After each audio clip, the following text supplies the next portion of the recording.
하이델베르 교회입니다. 강의 41문입니다. 41문.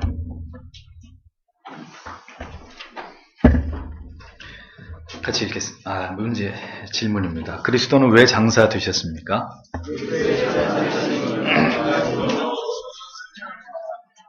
네.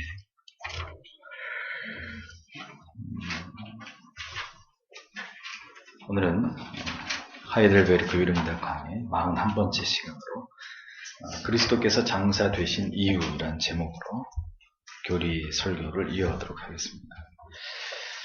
예수 그리스도의 죽으심은 역사적인 사실입니다. 십자가에 못 박힌 사형수는 보통 하루가 넘지 않도록 매달아 두는 것이 관행입니다. 아무리 그 형벌 자체가 잔인한 형벌이긴 하나 그 고통이 너무너무 극심하기 때문에 그렇게 잔인한 형벌로 사형을 집행하기는 하더라도 하루가 지나가지 않도록 그렇게 일종의 배려를 한 것을 봅니다. 그래서 하루가 지나가도록 생명이 유지되지 못하도록 하기 위해서 사형자들에게 하는 마지막 배려가 뭐냐면 다리를 부러뜨리는 거예요. 왜 그렇게 그런 조치를 취하냐면 십자가 위에 매어 달려있는 상황에서 다리의 힘으로 계속 지탱을 하면 호흡을 하는데 어려움이 없기 때문에 호흡이 계속 되는 가운데 그 잔인한 고통을 계속 몸으로 그 고통을 견뎌내야 되니까 이게 너무너무 고통스러운 거죠. 실제로 십자가 형틀에 사형을 당한 사형수들 가운데 적지 않은 사람들이 생명이 떨어지기 전에 미친다 그래요. 생명이 떨어지기 전에 그 고통을 못 이겨가지고 사람이 그냥 정신줄을 놔버리는 거죠. 미쳐가지고 막 고래고래 고함 지르고 그게 너무 끔찍하고 처참한 거예요. 그래서 다리를 부러뜨리면 이제 호흡이 힘들어져요. 쭉 늘어지면서 버티고 이렇게 힘을 줄 수 없으니까 다리가 부러지니까. 그래서 하루가 넘기 전에 대부분 이제 생명을 잃게 되는, 죽음에 이르게 되는 이제 그런 일들이 십자가 위에서 많이 일어났었습니다. 예수께서 십자가에 달리실 때도 좌우편의 강도들은 동일하게 두 다리를 부러뜨리는 것을 보죠. 그런데 두 다리를 양쪽에 있는 죄수들의 다리를 부러뜨리고 이제 예수 그리스도의 다리도 부러뜨리려고 보니까 이미 예수님은 숨을 거두신 이유였습니다. 그래서 마지막으로 예수님께서 정확히 숨을 거두셨는지 그렇지 않은지를 확인하는 절차로서 옆구리에다가 창을 꼽죠. 그래서 아무 반응이 없고 그 옆구리로 피와 물이 흐르는 걸 보면서 로마 군인들이 예수님이 죽었다는 것을 확증하게 되는 장면이 복음서에 분명히 기록이 되어 있습니다. 이 외에도 예수 그리스도께서 죽으셨다, 장사되심이 분명하다라는 사실을 증명하는 사건은 성경에 분명히 기록이 되어 있습니다. 마가복음 15장 43절에 보면 아리마대 사람 요셉이 와서 당돌이 빌라도에게 들어가 예수의 시체를 달라 하니 이 사람은 존귀한 공회원이요 하나님의 나라를 기다리는 자라라는 기록이 나옵니다. 예수 그리스도께서 재판을 받으셨고 그가 죄가 없다는 사실, 무죄하다는 사실을 증명하기 위해서 빌라도라는 역사적 실존 인물의 증언이 필요했다면 예수 그리스도께서 죽으셨고 장사되셨음이 틀림없다는 사실을 증명하기 위해서 성경은 또 한 명의 증인을 등장시킵니다. 그 사람이 누굽니까? 아리마대 사람 요셉이라는 거죠. 그냥 예수님을 십자가에 내려서 묻었을 수도 있는데 성경은 그렇게 예수님의 죽으심을 가볍게 다룸으로써 불필요한 오해를 만들려고 하지 않았습니다. 그래서 이 예수님을 정확히 무덤에다가 안치하고 그의 죽으심을 분명히 증거할 수 있는 빌라도가 그런 사명을 감당했다면 아리마대 요셉은 자기의 무덤에 예수를 안치함으로 예수께서 분명히 돌아가셨다, 목숨을 잃으셨다, 장사되셨다라는 사실을 증명하는 그런 역할을 이 아리마대 사람 요셉을 통해서 하나님께서 예수님의 장사되심을 확증하고 계시는 것을 우리가 성경 안에서 확인할 수 있는 것입니다. 괜히 아리마대 요셉이 등장한 게 아니에요. 또 예수님이 십자가를 지고 올라가실 때 그 십자가의 무게와 그 고통이 얼마나 무겁고 그 비아돌로로서의 길이 고통스러운지를 또 분명히 성경이 증거로 남겨놓기 위해서 또 누가 필요했습니까? 구레네 시몬이 필요했던 거죠. 그러니까 이런 인물들이 괜히 그냥 이렇게 성경에 나오고 있는 게 결코 아니라는 것을 여러분들이 잘 이해하실 필요가 있습니다. 아리마대 사람 요셉은 예수님의 시신을 세마포로 싸고 무덤에 장사했다고 성경은 분명히 기록합니다. 그리고 오늘의 말씀대로 빌라도가 당돌하게 찾아가서 예수의 시체를 달라고 했다는 기록을 통해서 분명히 예수님은 죽으셨고 아리마대 사람 요셉에 의해서 장사되셨다라는 기록이 선명하게 성경에 남아있는 것을 우리가 확인할 수 있는 거죠. 자, 그러면 왜 성경은 이렇게 그리스도의 죽으심 그 이후까지 이렇게 상세하게 기록으로 남겨놓으신 것인가? 이런 것들이 이제 궁금하셔야 되는 겁니다. 왜 그랬을까요? 왜 그리스도가 죽으신 이후에 그 자세한 내용에 대한 기록이 성경에 분명히 남아 있어야만 했을까? 그것은 십자가를 지심으로 우리의 모든 죄가 도말되었음에도 불구하고 그리스도의 장사되심에 대한 모든 기록이 자세히 남겨진 그 이유는 그것이 바로 그리스도의 장사되심, 무덤에 묻히심까지가 그리스도의 자기 비하의 최종적인 종점이었기 때문입니다. 죽으시는 걸로 십자가 위에서 죽으시는 걸로 끝나는 게 아니라 죽어서 장사되셔서 무덤에 묻히시고 그 다음에 사도신경은 어디까지 얘기합니까? 그가 음부에까지 내려가셨다라는 표현을 분명히 집어넣고 있습니다.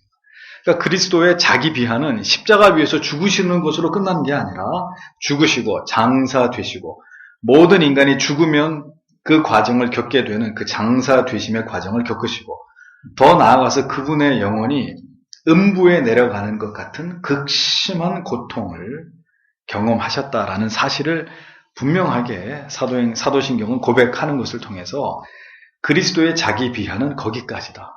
음부에 내려가는 듯한 죽으심의 고통을 당하심, 거기까지라는 사실을 정확하게 우리에게 밝혀주고 있는 거예요. 그리스도가 우리를 위해서 죽으신 것은 죽은 척 하신 것이 절대로 아닙니다. 예수님에 관해서 계속해서 시비를 거는 사람들이 하는 얘기가 예수는 십자가에서 기절을 한 거다. 이 자유주의 신학자들의 해석입니다. 참 그런 머리를 가지고 성경을 더 잘 연구하면 더 훌륭한 신학자가 됐을 텐데 절도하신 것이다. 절도. 죽으신 게 아니라 어떻게 죽은 사람이 다시 살아나냐. 절도했는데 다시 예수님 나중에 정신을 차리고 무덤에서 정신을 차리고 다시 깨어나신 것뿐이다. 이 죽은 사람이 부활한다는 게 말이 되느냐. 이런 논리를 가지고 예수 부활을 부인하는 사람들이 아직도 있다는 게 참 기가 막힌 거죠. 그러니까 믿을 사람은 어떤 이야기를 해도 믿는 거고요. 믿지 않을 사람은 어떤 이야기를 해도 믿지 않는 거예요. 그래서 믿음이 하나님의 선물이라는 것이 더 그 무게가 실리는 거죠. 그게 논리적으로 설득당한 게 아니라 믿어지는 거. 그게 하나님의 은혜라는 겁니다.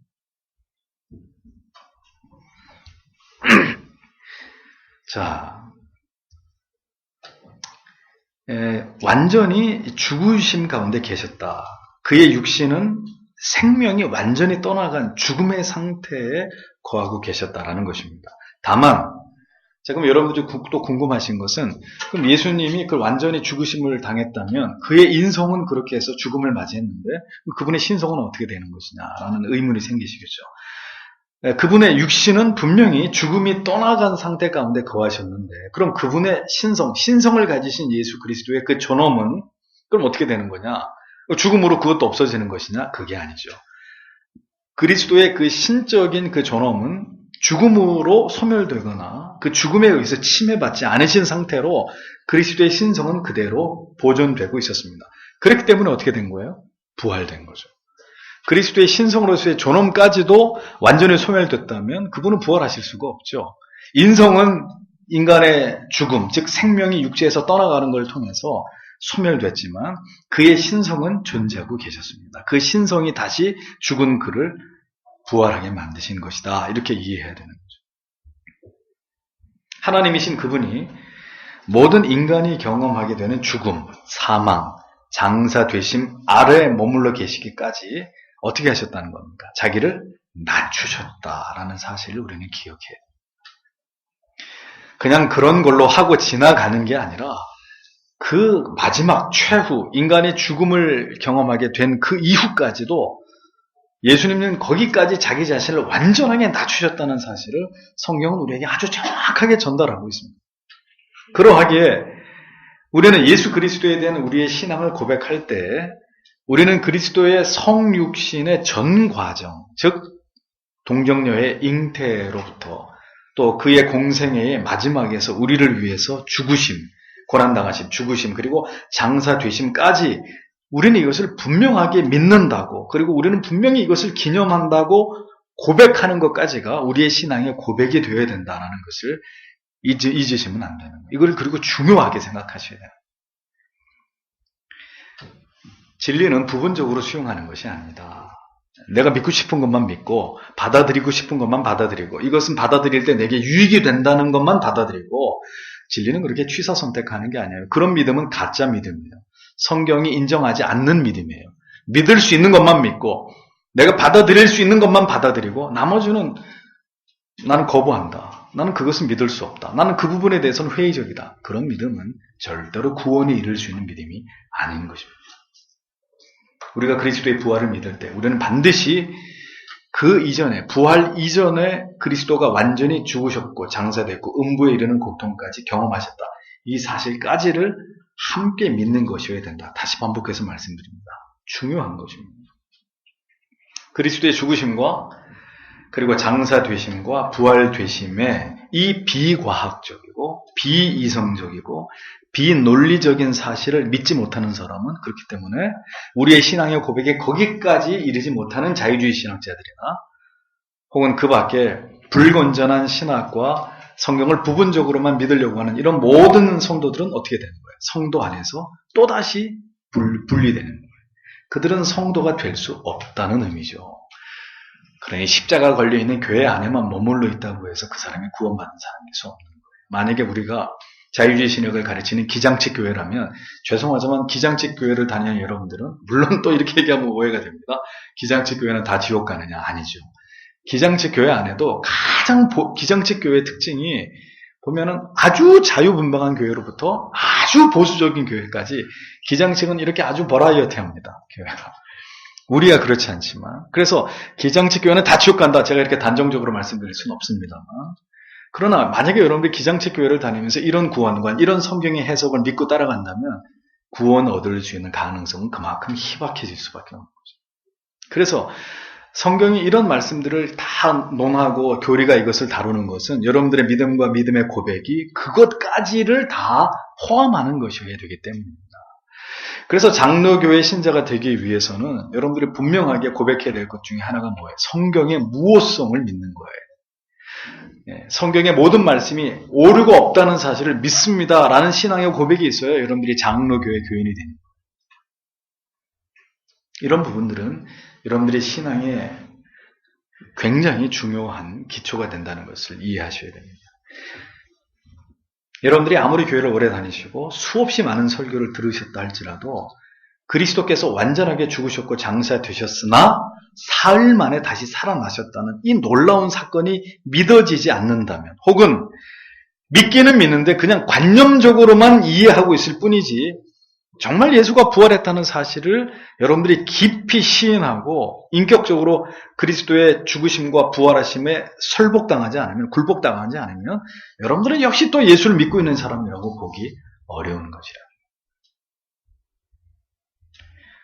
자, 이 신앙의 고백이 이렇게 해서 중요한 거예요. 여러분들은 예배 가운데 전능하사 천지를 만드신 하고 아주 단시간에 이 사도신경을 암기하시고 지나가지만 그렇게 주문 외우듯이 간단히 지나칠 수 있는 그런 내용들이 절대로 아니다. 기억하셔야 됩니다. 그리스도의 죽으심과 장사되심과 부활하심은 분명한 역사적 사실이고 그 역사적 사실을 나는 분명히 믿는다는 고백까지가 신앙의 고백이 되어야 된다는 거죠. 이 사실을 믿으며 그 사실을 공적으로든 개인적으로든 분명하게 고백하는 사람들, 그 사람들을 일컬어서 성도라고 말하는 것이다 라는 거죠. 이게 쉬운 문제가 아니죠. 장사 되신 분이 다시 살아나셨다는 이야기를 온전하게 믿는 사람들, 제정신이라고 세상 사람들이 우리를 그렇게 여기지 않는 이유가 이런 것들이 돼야 되는 거죠. 그래서 이런 이야기를 온전하게 믿는 사람들만이 구원받은 하나님의 자녀가 되는 것이다. 오늘이 무슨 날이에요? 주일이에요. 뭘 기념하는 날이에요? 그리스도의 부활을. 부활 주일날만 그리스도를 부활하는 게 아니라 저와 여러분들은 이 자리에 있는 적어도 여기서 하나님의 말씀을 듣고 있는 여러분들은 그리스도가 죽으셨다, 장사 지낸 바 되셨고 그가 부활하셨다는 것을 주일마다 와서 시인하고 고백하고 인정하고 우리는 그리스도의 부활을 믿고 우리 자신의 영원한 부활을 믿는 사람들입니다. 그것을 선언하고 그것을 믿고 그것을 자랑하는 사람들이 주일날 예배드리러 온 성도님들이란 말이죠. 문제는 오늘의 우리가 그 예수 그리스도를 신앙하고 있는 우리의 삶을 볼 때입니다. 문제는 여기서 발생하는 거죠. 우리의 신앙의 고백과 우리의 예배의 태도에서는 전혀 하자가 없는데 문제는 그 예수 그리스도를 신앙한다고 하는 우리의 삶의 단면들을 볼 때 그렇게 장사 되신 주님이 분명히 부활하셨고 지금은 하나님의 보좌 우편에 앉아 계시지만 장차 재림의 주로 다시 이 세상에 오심을 문제는 우리의 삶의 내용을 보면 이것을 그다지 믿고 있지 못하다는 그런 인상을 우리의 삶에서 우리가 그런 것들을 나타낼 때가 너무 많이 있다는 것입니다. 정말 그리스도께서 나의 죄를 위해서 죽으시고 장사 되셨음을 믿는다면 우리는 어떤 삶을 살아야 됩니까? 날마다 자기를 죽이는데 하나님의 뜻을 따르려고 하지 않고 온 마음을 다해서 하나님을 예배하지 않으려고 하는 그런 우리의 마음들과 싸워야 되는 것이고 죄와 더불어 싸우되 피 흘리기까지 싸우지 않고 깨달은 진리의 말씀과 원리를 듣되 그것을 따라 살지 않으려고 하는 우리 자신을 죽이는 일에 있어서 우리는 최선을 다해야 되는 것입니다. 그리스도의 자기 비하의 끝이 자기를 장사 지낸까지라면 우리가 그 그리스도의 장사 되심의 의미를 안다면 결국 이 땅에 살아가면서 우리도 우리 안에서 궁극적으로 이루어가야 될 게 뭡니까? 우리의 옛사람에 대한 완전한 장사 지냄. 예수 이전에 우리 안에 존재하고 있었던 내 옛사람에 대한 완전한 죽음, 완전한 파괴, 정말 무덤 속에 넣어버리고 돌을 옮겨가지고 닫아버리는 내 자신의 옛사람에 대한 완전한 장사됨. 이것이 우리가 추구해야 될 그리스도를 따르려고 하는 자들 안에서 발견되어져야 될 이 중요한 어떤 자기 깨트림과 자기 파쇄와 자기 죽음에 대한 열정이라는 겁니다. 열심이라는 겁니다. 그런데 우리는 정말 이 부분에 있어서 너무너무 부족한 것을 보는 겁니다. 우리는 끊임없이 나를 살리려고 해요. 내 자존심,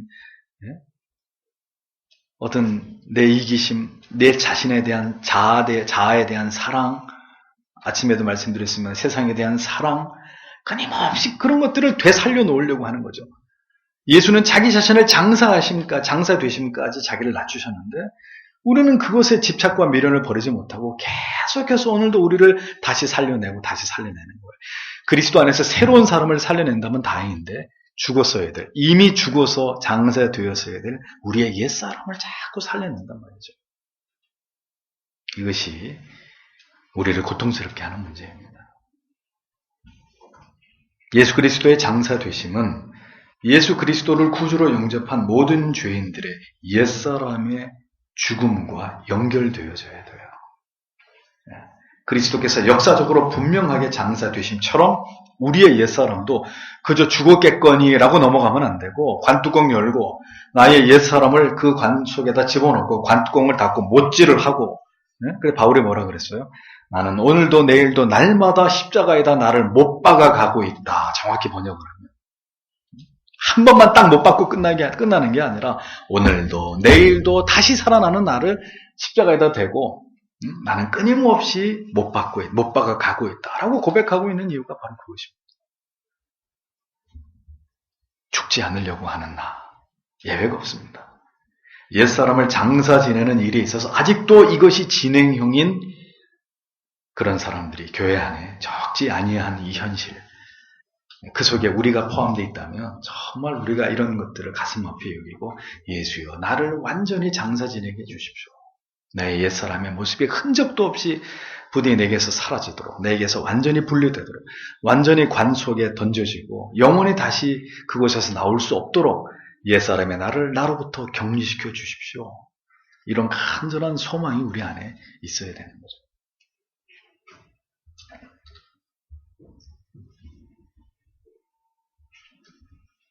그리스도의 완전한 장사되심을 통해서 우리의 모든 죄와 우리가 영원히 결별될 수 있었듯이, 우리는 우리의 과거와 완전한 단절을 통해서 그리스도의 제자가 되어져 가야 된다는 이 진리를 잊어버리면 안 됩니다. 아담과 하와는 하나님의 언약을 파기한 결과로 죄의 대가로 말미암아 죽음에 이르게 됐습니다. 우리가 율법 아래 있을 때, 하나님을 알지 못한 채로 영원한 저주 아래 있을 때, 우리는 사망을 통해서 영원한 지옥불에 던져지게 될 자들이었습니다. 그러나 그 영원한 사망으로부터 그리스도께서 우리를 건져내시기 위해서 자신이 속죄의 어린 양이 되셔서 사망에 이르는 형벌을 받으심으로 두 번째 사망으로부터 우리를 영원히 건져내셨습니다. 그래서 그리스도의 죽으심과 장사됨은 우리의 구속을 완성하시기 위한 장사되심이었다라고, 그의 장사되심의 그 의미를 성도는 또렷하게 기억해야 되는 것이라는 겁니다. 그리스도가 장사되셨다는 것은 우리의 영원한 지옥의 형벌에서 우리가 벗어나게 되었음을 확증짓는 것이고, 우리를 영원한 구원으로 부르셨다는 것에 대한 중요한 근거가 되는 것이다. 예수를 믿는다는 것이 무엇이냐? 다시 말씀드립니다. 죽어야 사는 거예요. 죽어야 사는 거예요. 예수를 믿는다는 건 나를 완전히 죽이고 내가 죽은 그 자리에서 그리스도로 말미암아 다시 내가 살아나는 것. 예수께서 완전히 장사되시고 난 이후에 부활하심으로 우리의 영원한 생명이 되시고 소망이 되심처럼, 그리스도의 장사되심과 부활하심을 온전히 믿는 자들은 주님 앞에 서는 그날까지 자기의 옛사람, 자기 자아에 대한 완전한 장사됨을 진지하게 추구해 나가는 사람들이 되어야 된다는 거죠.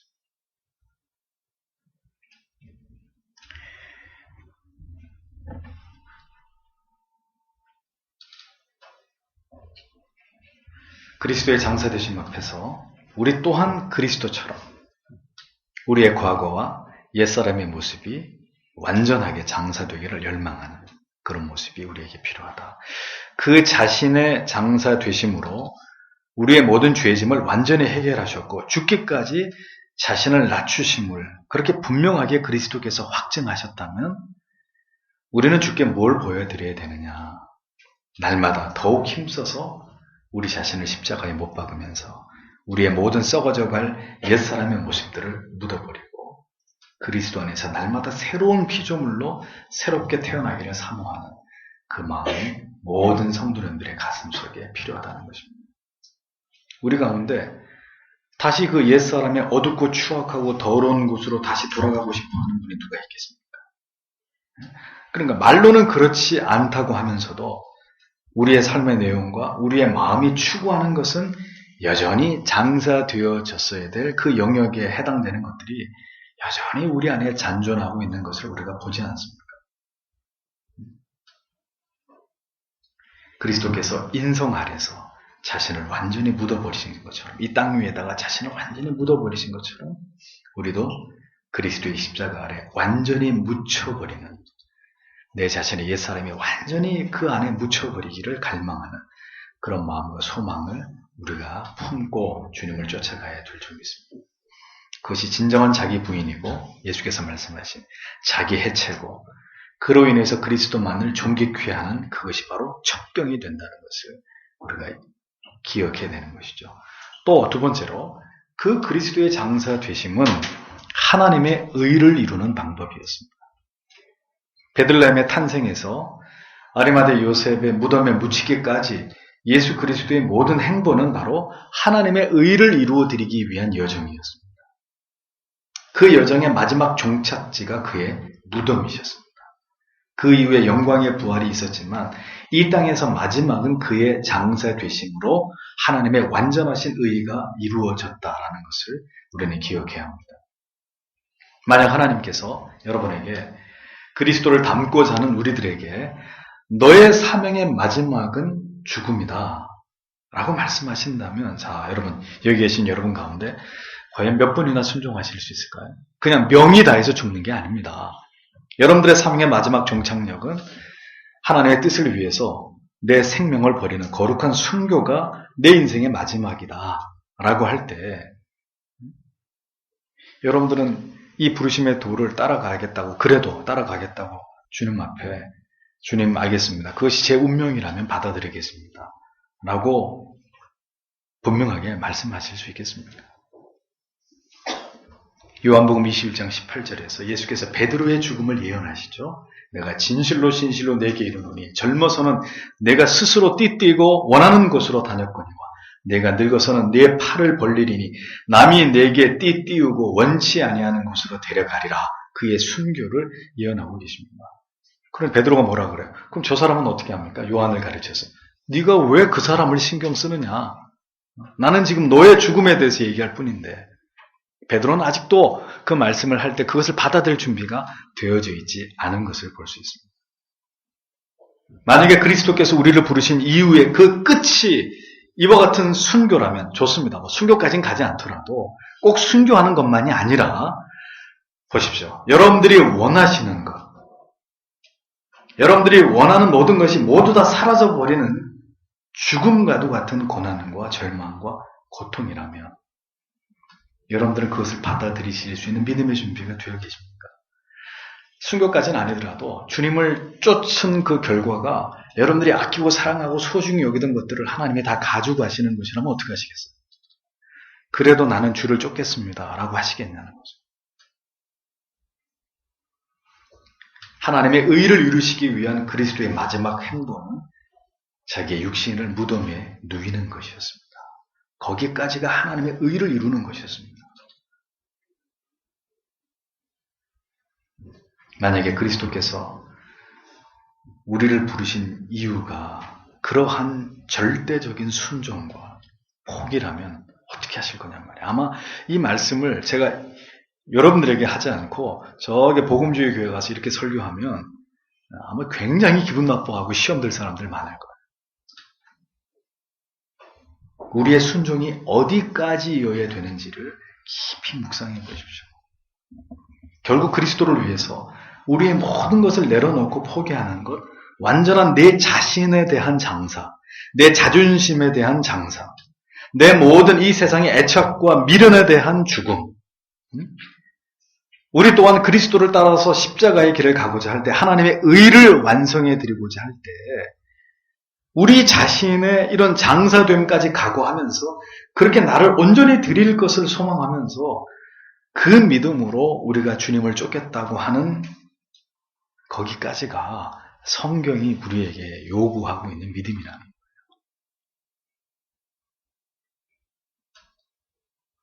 어차피 죽을 몸 아닙니까? 네? 어차피 죽을 몸이잖아요. 우리 다 빈손으로 가야 될 존재들이잖아요. 사랑하는 성도 여러분, 과도히 여러분 자신을 아끼지 마세요. 게으르지 마세요. 더 자신을 혹독하게 대하고 하나님이 우리에게 주신 시간 부디 아끼시는 여러분들이 되셔야 됩니다. 핑계와 변명을 다 거두어내고 마지막 때에 더욱 모여서 기도하기에 힘쓰시고 열심을 품고 주님을 섬기고 주께 봉사하고 헌신하고 충성을 다하시는 여러분들이 되셔야 합니다. 그리스도의 장사하심, 그 안에는 이와 같은 중요한 교리적 의미가 담겨있고 그것을 믿고 고백하는 사람들에게 하나님이 어디까지의 믿음을 우리에게 요구하시는지를 우리는 피해서는 안 됩니다. 그리스도가 보여주신 거기까지의 순종, 거기까지의 내려놓으심. 하나님, 오늘 내 삶이 그것을 쫓아갈 수 있도록 도와주시옵소서. 우리의 믿음은 물론 아직 거기까지 이르지 못하였다 할지라도 주께서 우리의 마음을 갈아엎고 날마다 하나님의 말씀과 은혜를 우리에게 더해 주셔서 정말 그리스도의 장사 되심의 그 의미가 오늘을 살아가오는 내 안에서 그대로 녹아지고 그 은혜의 향기가 내 안에 가득 채워져서 우리도 그렇게 결국은 주님 앞에 서는 그날까지 자기 해체를 목표로 삼고 하나님의 의를 이루기 위한 완전한 내 자신의 내려놓음을 주께서 원하시는 것이라는 그 믿음 가지고 그 길을 따라서 주님을 섬기는 자들 되게 해달라고 기도하시는 여러분들이 되셔야 됩니다. 다 놓고 가는 거예요. 아시겠습니까? 그리스도도 깨끗이 자기를 비워서 자기 자신을 죽음으로까지 하나님의 뜻을 이루는 그 지점까지 자신을 내려놓고 이후에 영광스러운 부활을 통해 하나님의 보좌 우편으로 가셨다는 사실을 믿는다면 깨끗이 비워야 됩니다. 죽음이 우리에게 찾아오는 그날까지 오늘도 비우고 내일도 비우고 우리 힘으로는 안 돼요. 죽었다 깨나도 안 돼요. 너무나 아름다운 세상, 돈이면 못하는 것이 없는 세상이 우리 눈앞에 펼쳐져 있는데 우리 힘으로는 할 수 없어요. 날마다 십자가를 붙들고 주님 그렇게 살 수 있도록 도와달라고 몸부림을 쳐야 되는 거죠. 그렇게 살다가 우리가 눈을 감아야 다시 우리의 눈이 떠진 그곳은 하나님과 함께 영원한 영생을 누릴 수 있는 그 영화로움 가운데 영원히 빛나는 천국에서 주님과 함께 영생을 누릴 보배로운 존재로 변화되는 그 결국이 우리를 기다리게 되는 것입니다. 오늘도 이 교리의 말씀을 듣는 여러분 모두가 그리스도의 장사 되심을 통해 우리에게 주시는 이 깊은 은혜를 더 깊이 묵상하심으로 말씀이 우리에게 원하시는 삶을 살아가기에 애쓰고 힘쓰시는 하나님이 기뻐하시는 여러분들이 다 되시기를 축복합니다. 기도하겠습니다.